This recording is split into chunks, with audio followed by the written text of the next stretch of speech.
பொதுவாக இந்த ஹை பிபிங்கிறது என்னங்க? இதை நம்ம ரொம்ப ப்ராக்டிக்கலாக ஈஸியாக புரிஞ்சுக்கலாங்க. ஒரு பம்ப் இருக்குதுன்னு வச்சுக்கோங்க. அந்த பம்ப் வந்து ஒரு பைப் வழியாக தண்ணியை பம்ப் பண்ணி அனுப்பணும். அப்போது ஒரு குறிப்பிட்ட ப்ரெஷரில் அந்த பம்ப் வேலை செய்யணும். அப்போது அந்த தண்ணி போகும் பொழுது அந்த பைப்பினுடைய சுவர்களில் அந்த தண்ணி உரைச்சிட்டு போகிறதுனால ஒரு சின்ன ஒரு ஃப்ரிக்ஷன் ஏற்படும், ஒரு எதிர்ப்பு ஏற்படும், ஒரு ரெசிஸ்டன்ஸ் இருக்கும். அந்த ரெசிஸ்டன்ஸ்னால அங்கே ஒரு ப்ரெஷர் வரும். ஸோ இதே தாங்க நம்ம உடம்புலையும். இருதயம் வந்து ஒரு பம்ப் மாதிரிங்க. இந்த பம்ப் என்ன பண்ணணும்? உடம்புல கூடிய எல்லா உறுப்புகளுக்கும் ரத்தத்தை ப்ரெஷர் கொடுத்து எல்லா இடத்துக்கும் அனுப்பி வைக்கணும். அப்போது இருதயம் ஒரு ப்ரெஷரில் ரத்தத்தை பம்ப் பண்ணால் தான் உடம்புல கூடிய எல்லா பகுதிக்கும் இந்த ரத்தம் சீராக போய் சேரும்.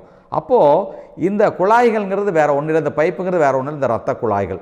இந்த இரத்த குழாய்களினுடைய சுவர்களில் இந்த ரத்தம் உரசிட்டு போகும் பொழுது ஒரு சின்ன ஒரு எதிர்ப்பு இருக்கும், ஆர்டீரியல் ப்ரெஷர்னு சொல்லுவோம். அப்போது அந்த எதிர்ப்புனால பார்த்தீங்கன்னா அங்கே ஒரு ப்ரெஷர் உருவாகும். இதுதாங்க பிளட் ப்ரெஷர். ஸோ பிளட் ப்ரெஷரே ஆபத்தானதா? இல்லைங்க. பொதுவாக வந்து பிளட் ப்ரெஷர் எல்லாத்துக்குமே நார்மலாக இருக்கும். அது பார்த்தீங்கன்னா 120/80 அப்படின்னு ஒரு அளவு சொல்லுவாங்க.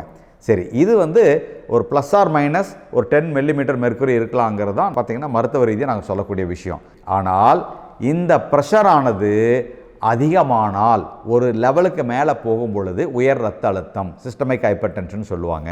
ஒரு 140/100 ரீச் பண்ணும் பொழுது இதை வந்து ஒரு சிஸ்டமிக் ஹைப்பர்டென்ஷனுடைய ஆரம்பமாக இருக்கலான்னு ஒரு மருத்துவ உலகம் சொல்லக்கூடிய விஷயம்.